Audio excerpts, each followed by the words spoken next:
Hello, happy and smart developers. Welcome to the coding board. This is series of internet and this is part 8.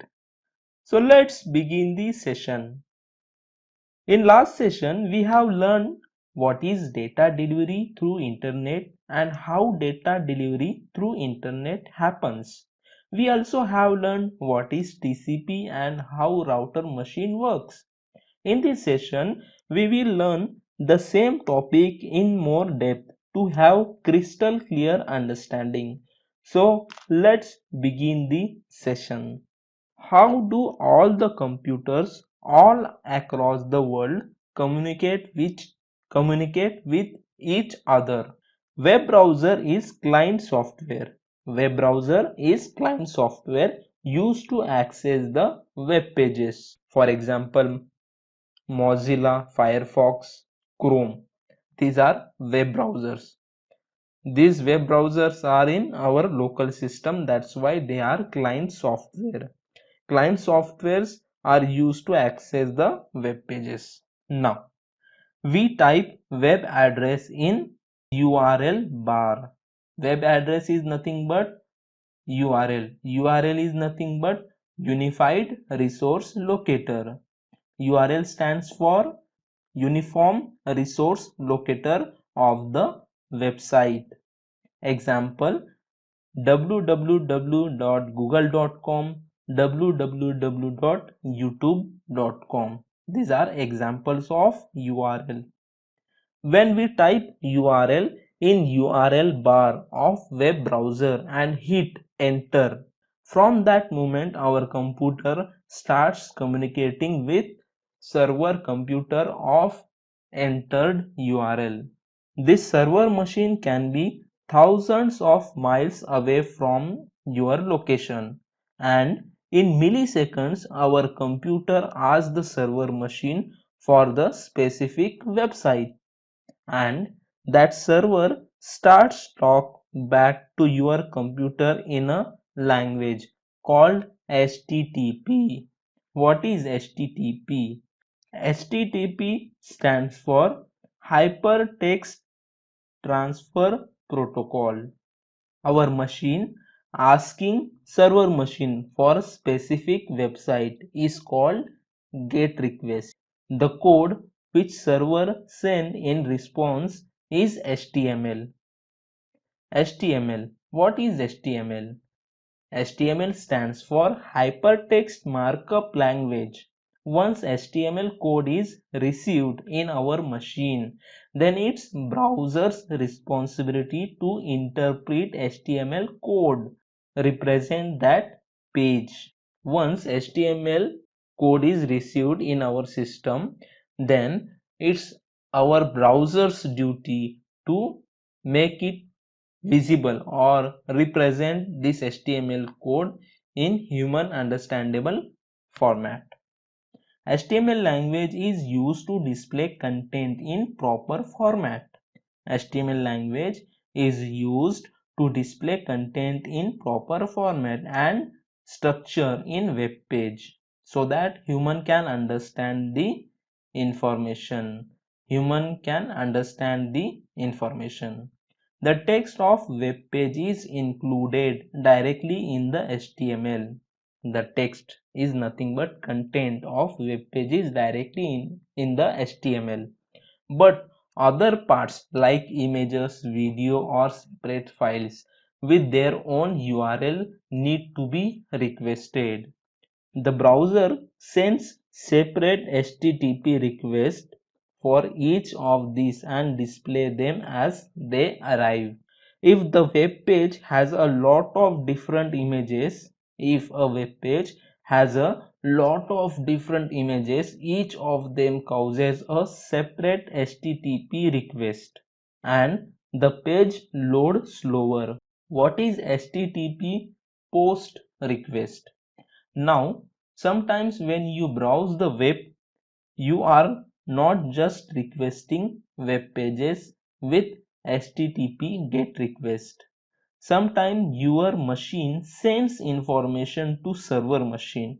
For example, when you type form when you search query or in your machine, when you search query, your machine send this information in plain text with the help of client software called browser.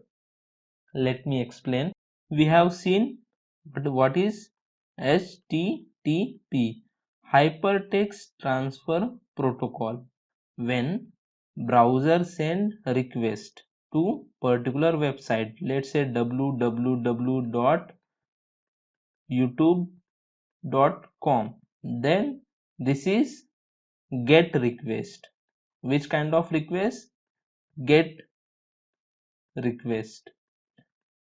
But suppose I am having another work. For example, I have one bank account and I need to check what is my current balance. So what I will do, let's say it is SBI, www.sbi.com. This is get request, correct? After going here, I will find net banking option. When I will click on net banking option, one page will come. One page will come. They will ask to enter username and password. So here I need to fill details in this form. Okay. So what, after filling these details, there is one button called submit. This is submit button. Okay. This is submit button. First I will fill this form, then I will click on this submit button. So this request is now post request, HTTP post request. Okay, so I hope you have better understanding what is difference between HTTP get request and HTTP post request.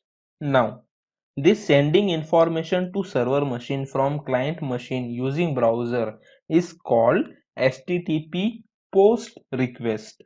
Best example of HTTP post request is login page. When you successfully log in, server machine sends a web page to your browser. But along with that web page, it is also attaches a little bit of invisible cookies data that your browser see and know to save. Let me repeat this point once again because this is very important point.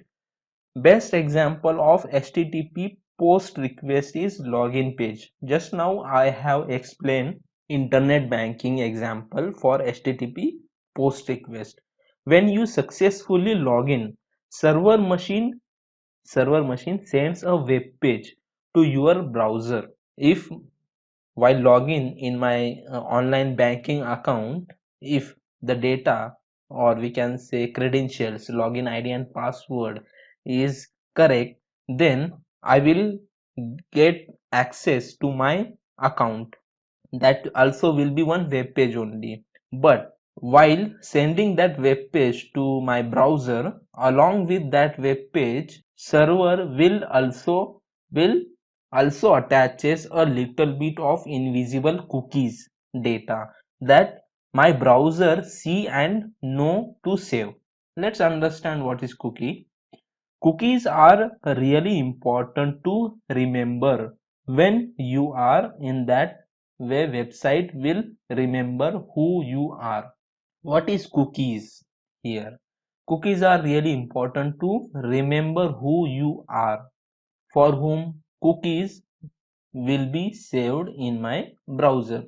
So if next time I will access SBI website and I will try to log in, then I do not need to log in. Simply that website, SBI website, will understand that this person is so and so and he has already account in our bank.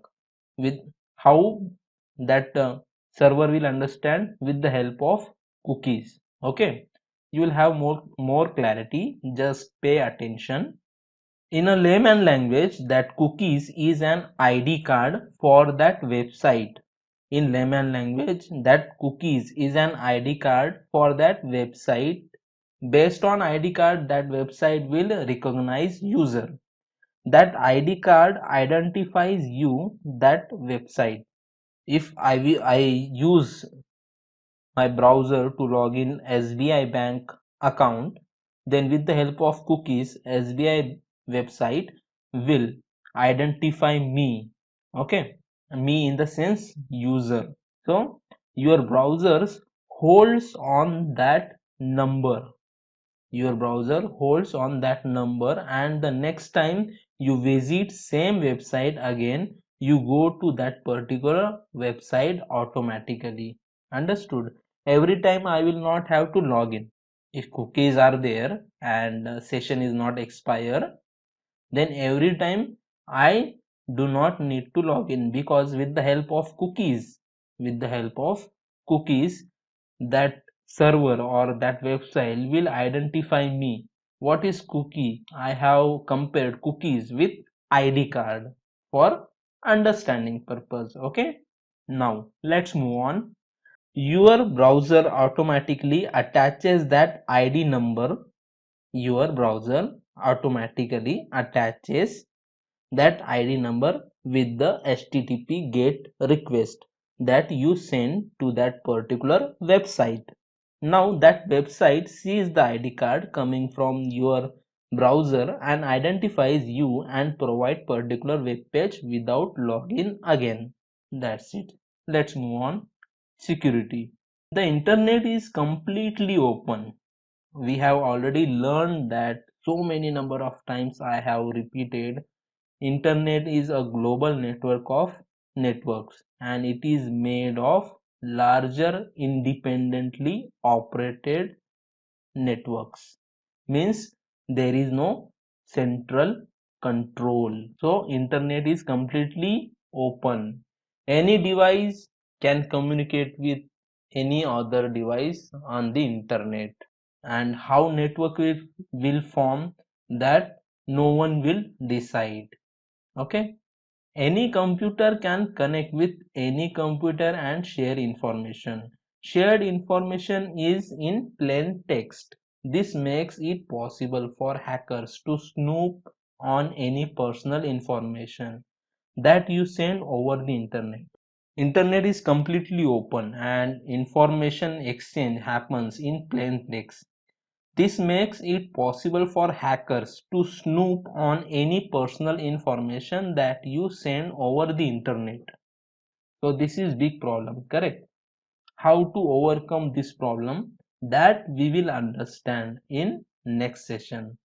So that's it in this session. I hope you have understood what is HTTP GET request, what is HTTP POST request, and how our data is not safe on internet, and how we can restrict that, how you can stop hackers from stealing our data, that we will learn in next session. That's it in this session. Let's meet in another session.